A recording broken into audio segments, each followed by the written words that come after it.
Hello everyone, তোমাদেরকে বলেইছিলাম next day share করব green চাটনির রেসিপিটা, কারণ আগের দিন সমস্ত ইনগ্রিডিয়েন্টস ছিল না। তো সকাল সকাল অনেক কিছুই অর্ডার করেছিলাম ফ্লিপকার্ট মিনিটস থেকে। তো চলো এক এক করে শেয়ার করি কী কী প্রথমেই নিয়েছি ক্যাপসিকাম, দেন পটল অর্ডার করতে গিয়ে কুঁদরি নেওয়া হয়ে গেছে, কারণ পটলের ইংলিশটা আমাদের জানা ছিল না। যদি পটলের ইংলিশটা জেনে থাকো তাহলে আমাকে কমেন্টে অবশ্যই জানিও। তারপর নিয়েছি মিন্ট লিভস আর কোরিয়েন্ডার লিভস। সর্ষে শেষ হয়ে গিয়েছিল, তাই একটা সর্ষে, একটা দহি, একটা অয়েল ব্রাশ, অ্যান্ড এটা হচ্ছে এয়ার ফ্রায়ার কেনার পরের দিন, তো একটা অয়েল ব্রাশের দরকার ছিল, এই কারণেই এটা নেওয়া হয়েছে। নেক্সট নিয়েছি এভারেস্টের তন্দুরি চিকেন মশলা, নিয়েছি baby corn. This is the first time we will try baby corn, we never tried before.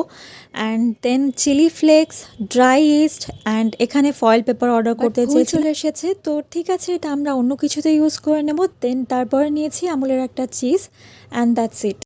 এরপর দুপুরে লাঞ্চ করেই পুনম এখানে চাটনিটা আগে প্রিপেয়ার করে রাখছে। কিছুই না, প্রথমে ধনেপাতা আর পুদিনা পাতা, একটা কাঁচা লঙ্কা, ঝালটা তোমরা যতটা খেতে চাও সেই অনুযায়ী অ্যাড করতে পারো। রসুন দিয়ে মিক্সিতে গ্রাইন্ড করে নিয়েছে, দেন টক দই অ্যাড করে আরও একবার ভালো করে মিক্সিতে গ্রাইন্ড করে নিয়েছে, and it's ready, very simple. তারপর দিয়ে একটা আমুলের চকলেট কিনেছিল, তো দুপুরবেলায় ওটাই আনবক্সিং করছিলাম। তারপর ঘুমিয়ে পড়েছিলাম। সন্ধেবেলায় ঘুম থেকে উঠে প্রথমেই চকলেট খেয়ে নিলাম, যদিও চকলেটটা ওপেন করতে করতেই ভেঙে গিয়েছিল। অ্যান্ড এর আগে একটা ভিডিওতে তোমাদের সাথে শেয়ার করেছিলাম কিভাবে চকলেট কিনে ফ্রিজ ভর্তি করে রাখে। রিকোয়েস্ট করবো ধৈর্য ধরে পুরো ব্লগটা দেখতে থাকো, কারণ সেদিন আমাদের বাড়িতে অনেক কিছু হয়েছিল, তো পরপর শেয়ার করছি। পুনম এখানে প্রথমে বেবি কর্নগুলোকে কেটে নিচ্ছে, আর এদিকে দিয়ে এয়ার ফ্রায়ারে পাঁপড় বসিয়েছিল, ট্রাই করে দেখছিল কেমন হয়। আর ততক্ষণে পুনম বেবি কর্নগুলোকে বয়েল করে নিল। তেলে ভাজার মতো পাঁপড়গুলো ফোলেনি ঠিকই, বাট খারাপও লাগছিল না। দেখো, হেলদি খেতে চাইলে কিন্তু এরকমই হবে। ততক্ষণে পুনম পনিরটা কেটে বাকি সব প্রিপেয়ার করে নিল, পনির টিক্কা বানাবে। আমরা কিন্তু এদিকে পাঁপড় ভাজা খেতে খেতেই রান্না করছিলাম, আমি নিজেও খাচ্ছিলাম আর পুনমকেও খাইয়ে দিচ্ছিলাম। চলো ছোট্ট করে বলে দিই কিভাবে তোমরা পনির টিক্কা বানাবে।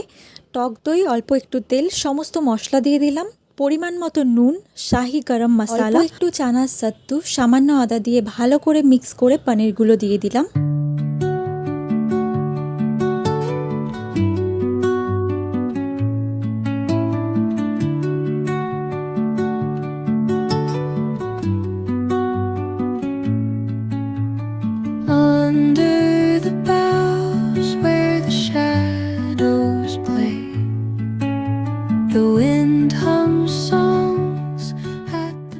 মা ওই দিন পেঁয়াজ খাবে না বলে প্রথমে অনিয়ন ছাড়া একবার বসিয়ে দিয়েছিলাম।